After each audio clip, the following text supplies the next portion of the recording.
بسم اللہ الرحمن الرحیم۔ جس کام کی بسم اللہ یعنی ابتدا بدھ کے دن کی جائے وہ مکمل ہوتا ہے۔ ایک مشہور روایت ہے، معبودیہ بشیء یوم الاربعاء الا تم۔ بدھ کے دن جو کام شروع کیا جاتا ہے اللہ تعالیٰ اس کو تکمیل تک پہنچا دیتے ہیں۔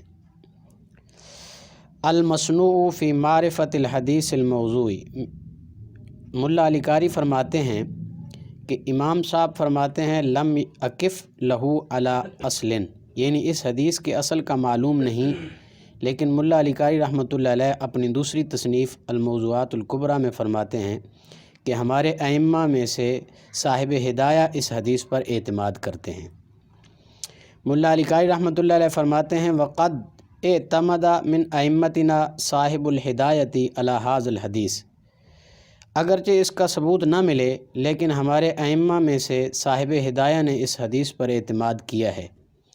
وَكَانَ يَعْمَلُ بِهِ فِي ابْتِدَاءِ دَرْسِهِ، اور صاحب ہدایہ اپنے درس کی ابتدا بدھ کے دن کیا کرتے تھے۔ بس ہمارے لیے اتنا ہی کافی ہے کہ ہمارے حضرات تو اس پر عمل کر رہے ہیں۔ صاحب ہدایہ بڑے آدمی ہیں، اور حضرت ابن حجر عسقلانی رحمۃ اللہ علیہ جیسے شخص جو حافظ الحدیث ہیں فرماتے ہیں کہ بدھ نے اللہ تعالیٰ سے شکایت کی کہ لوگ مجھے منحوس سمجھتے ہیں۔ اس وقت اللہ تعالیٰ نے یہ فرمایا کہ جس چیز کی ابتدا بدھ کے دن ہوگی ہم اس کی تکمیل فرما دیں گے۔ ابن حجر عسقلانی رحمۃ اللہ علیہ بھی ایک عظیم محدث ہیں، تو اس دن کی اہمیت کا سلسلہ ہمارے بزرگوں سے چل رہا ہے، اعتماداً علی المشائخ۔ یہ بھی مطلب نہیں ہے کہ اور کسی دن کوئی کام شروع نہیں کر سکتا، منع ہے، کسی دن بھی کر سکتا ہے، لیکن اگر بدھ کے دن کوئی کام کرے گا تو اللہ پہ امید ہے، جیسے کہ حدیث پڑھی گئی ہے کہ اللہ پاک اس کام کی تکمیل فرمائیں گے، اس کو مکمل کریں گے۔ تو اس برکت کو حاصل کرنے کے لیے آدمی اپنے کام کی ابتدا اور اپنے کام کا آغاز وہ بدھ کے دن کر سکتا ہے، اور برکت ہے اس میں، ہمارے بزرگوں نے اس پہ عمل کیا ہے۔ ویسے بھی ایک اور حدیث ہے میرے ذہن میں آ رہا تھا کہ وہ بھی سنا دوں۔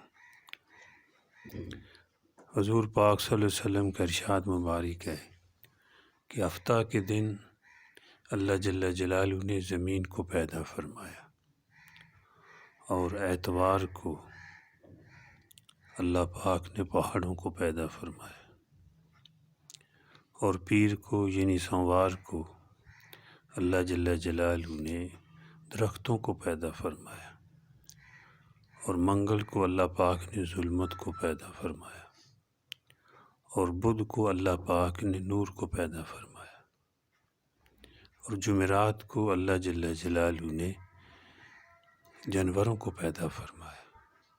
جب یہ ساری کائنات بن گئی تو جمعہ کے دن اللہ جل جلالہ نے حضرت انسان کو، سیدنا آدم علیہ السلام کو پیدا فرمایا۔ تو یہ ایک ترتیب اللہ کے ہاں ہے، ورنہ اللہ پاک تو جس وقت چاہیں سب کچھ پیدا فرما دے۔ اس میں ہمارے لیے نصیحتیں ہیں قرآن و سنت کے اندر۔ تو میرے ذہن میں یہ آ رہا تھا کہ بدھ کی ایک فضیلت یہ بھی کہ اس دن اللہ پاک نے نور کو پیدا فرمایا، اور جمعۃ المبارک تو سارے دنوں کا سردار ہے، سید الایام ہے۔ آپ صلی اللہ علیہ وسلم نے ارشاد فرمایا کہ یہ تمام دنوں کا سردار ہے، اور جمعۃ المبارک کے دن تو مسلمان کے اعمال یعنی نیک اعمال کی قیمت کو بڑھا دیا جاتا ہے، اللہ پاک زیادہ اجر عطا فرماتے ہیں۔ عام دنوں میں مسلمان اگر ایک نیکی کرتا ہے تو اللہ جل جلالہ اس کو 10 نیکیوں کا ثواب عطا فرماتے ہیں۔ جمعۃ المبارک کے دن اگر کوئی نیکی کرتا ہے تو علماء کرام نے احادیث کی روشنی میں جو ہے احادیث کو سامنے رکھتے ہوئے یہ بات فرمائی ہے کہ 70 گنا، یعنی کہ اللہ پاک ایک نیکی پر 70 نیکیوں کا ثواب عطا فرماتے ہیں۔ تو جمعۃ المبارک کی اپنی فضیلت ہے، اور دنوں کی بھی فضیلت ہے، لیکن یہ نہیں ہے کہ اور کسی دن کو کام کر ہی نہیں سکتا، منع ہے، یہ نہیں ہے۔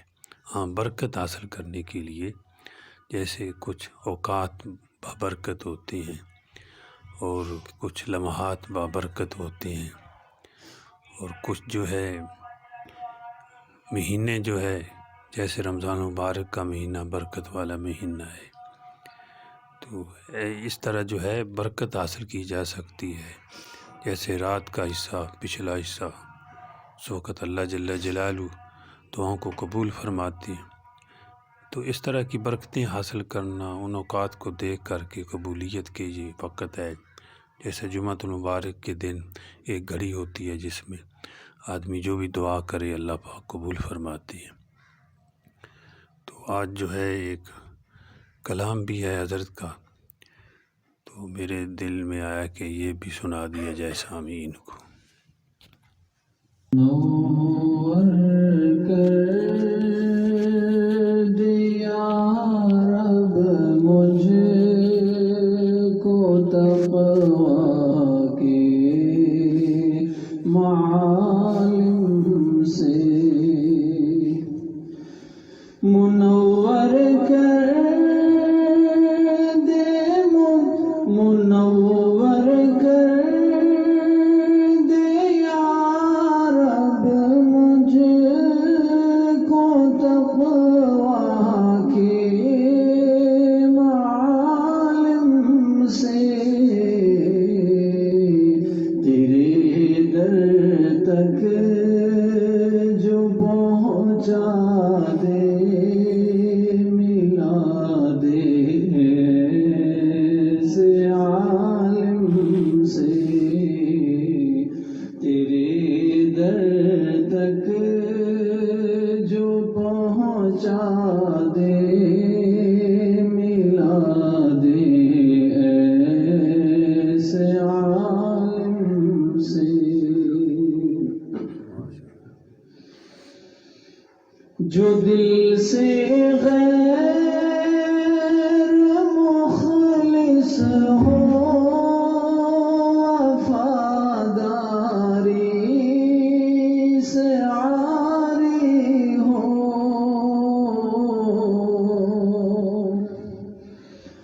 جو دل سے غیر مخلص ہو،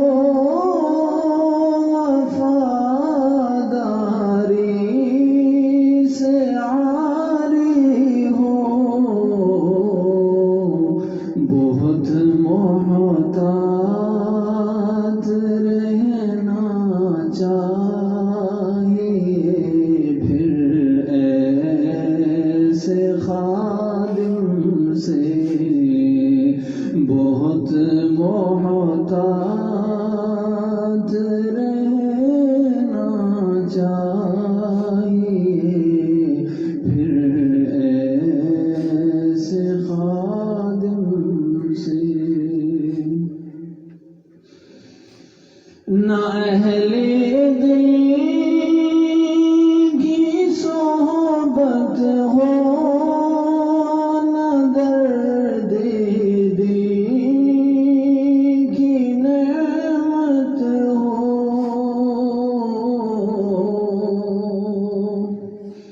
نہ اہل دل کی صحبت ہو،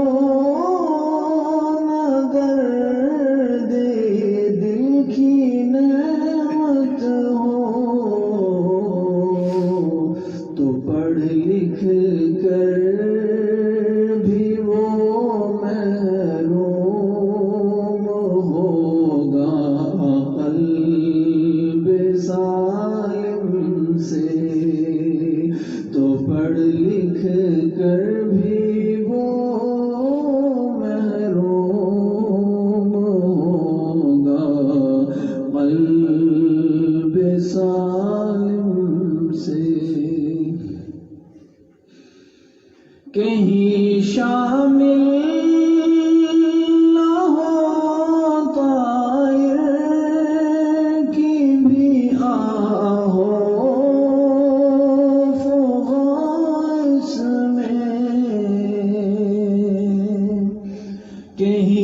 شامل نہ ہو طائر کی بھی آہو فغاں اس میں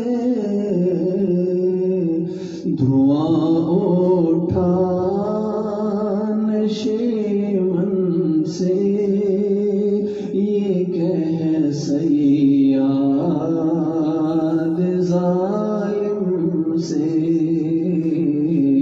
دھواں اٹھا نشیمن سے یہ کہہ صیاد ظالم سے کتب خانے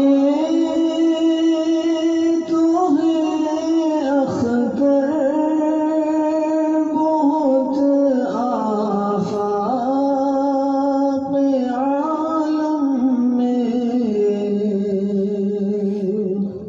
کتب خانے تو ہے اختر بہت آفاق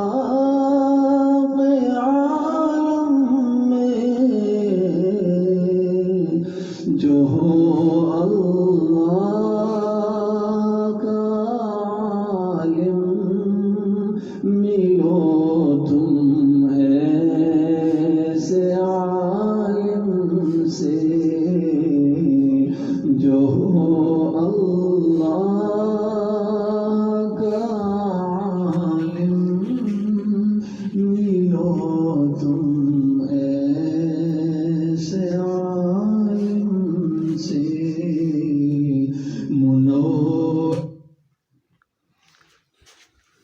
حضرت کا جو آخری شعر ہے سننے کے بعد جو ہے مجھے ایک حقائق یاد آ گئی ہے۔ حضرت امام احمد بن حنبل رحمۃ اللہ علیہ جب وہ درس حدیث دیتے، درس حدیث جو ہے مسند پہ بیٹھے ہوتے، اس وقت درس دے رہے ہوتے تو بشر حافی رحمۃ اللہ علیہ آتے کئی مرتبہ، تو حضرت امام احمد بن حنبل رحمۃ اللہ علیہ کھڑے ہو جاتے، بڑے احترام کے ساتھ اپنی مسند پہ بٹھاتے۔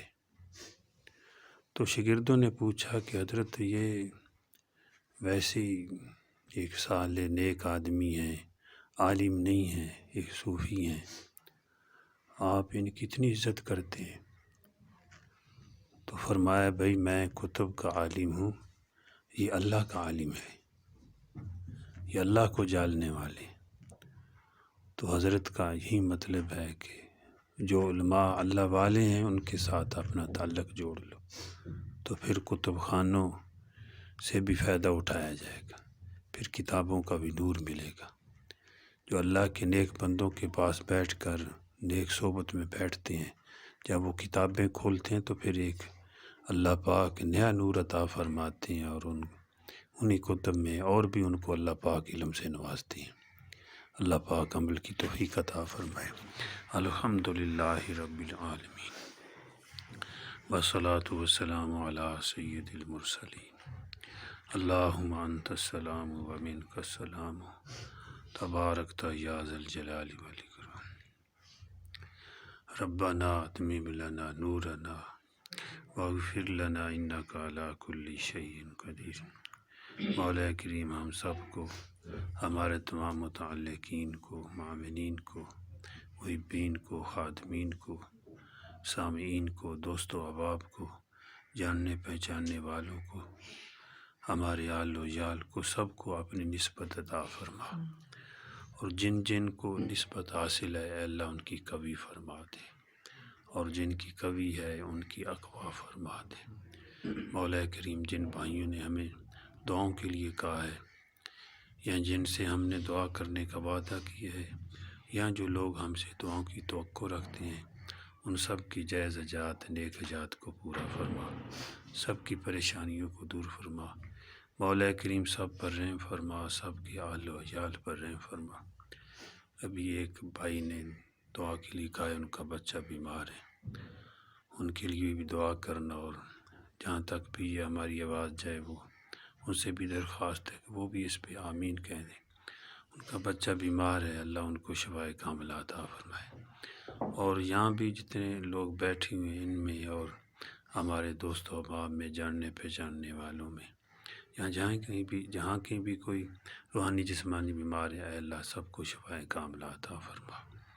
مولا کریم پوری دنیا میں ہدایت کا نور پھیلا دے، مسلمانوں کو اپنے دین پہ چلنے کی توفیق عطا فرما، اور اے اللہ غیر مسلم بلادری کو ہدایت کا نور عطا فرما، ان کو بھی کلمے کی دولت عطا فرما۔ ربنا تقبل منا انک انت السمیع العلیم، صلی اللہ تعالی علی خیر خلقہ محمد وعلی آلہ وصحبہ وآل بیتہ اجمعین برحمتک یا ارحم الراحمین، آمین۔